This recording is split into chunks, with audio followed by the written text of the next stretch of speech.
I recently had my quarterly meeting with my neurologist. It's interesting during this pandemic how my medical needs are being managed and whatnot.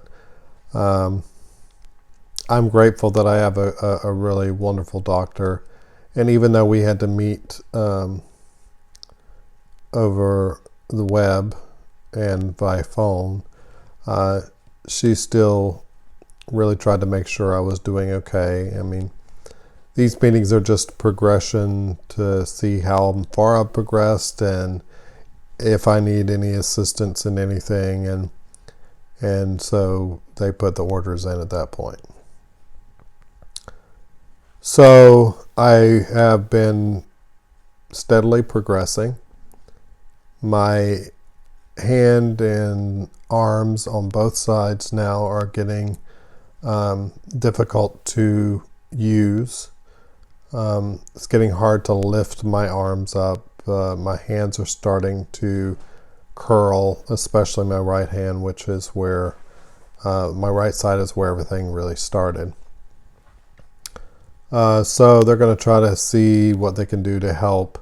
My muscles are getting tighter across my body, so it's making my movements more difficult, especially my walking. So we're going to, I guess, start doing some stretches to try to allow me some flexibility. We'll see how that works. I'm not really good at repetitive stuff where I have to do it constantly. I'm not a fan of, so hopefully I can make that happen. Then I've been having a steady problem with laughter and crying. Once it starts, it's hard for me to stop it, and it's quite annoying. And so they're going to start me on a new medication called Nudexa. That's supposed to help control that, plus help my swallowing because I'm starting to choke on things a little more. And of course, I've got a lot more saliva than I've had in the past. That continues to get worse. And so they're just trying to help me manage those issues at this point. Hopefully we can do something to allow me to continue to maintain functions of my body in general. The physical therapist is highly recommending that I go to using my wheelchair more frequently versus trying to walk. At this point, I want to continue walking as much as I can, so I'm going to limit it to the inside of the house. Everywhere else will be either in a wheelchair or a scooter for as long as I can use that. So, we're having to manage, and I'm trying to do my best to do so. During that conversation, we also talked about end-of-life medical treatments, and because I wanted to put something in place. For example, do not resuscitate and things of that nature. So I had to really put some thought into it, and unfortunately, you can't just make that decision. You have to discuss it with the doctor. So we went through all that and discussed it. We also had to start discussing the future of me having to install a trach and G-tube or feeding tube, whatever you want to call it. I'm not there yet. The doctor agrees, but it's coming. So we're going to stay in touch and decide that. I'm going to be talking to somebody who's a little bit more experienced in that area than my neurologist. But it is something that's going to have to be discussed, and it's something that's very difficult, quite frankly, because I'm having a conflict here. I don't want to do it on one hand because I know how much work is going to be involved because it's a 24-hour kind of deal.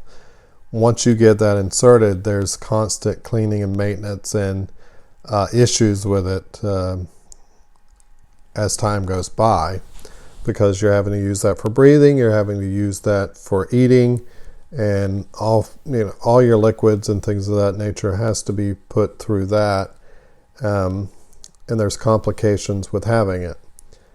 But the thing is, once I reach a certain level of breathing where I'm struggling to breathe, which I'm already getting close to that level, I think by probably May, probably June, I will have to make the decision whether I'm going to do that. So if I do it, that means people are going to have to be trained. More than one person is going to have to be here to assist in helping me maintain that. So that's a lot to put on people, and I'm not sure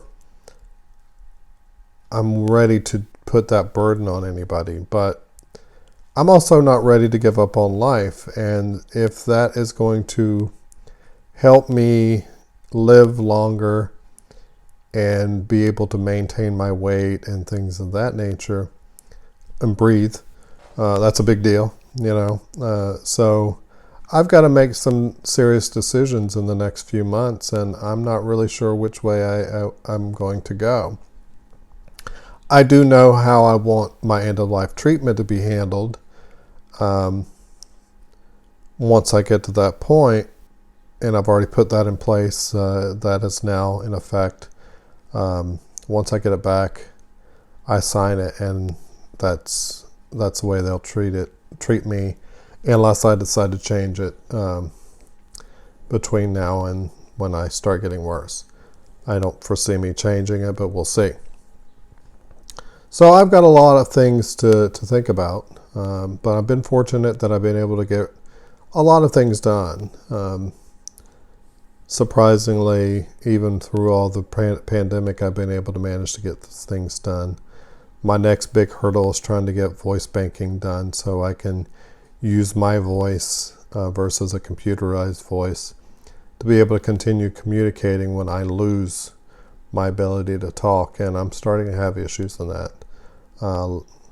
I'm still holding on to my voice, but there are days where my tongue does not work as well as it should, and I start slurring my words and things of that nature.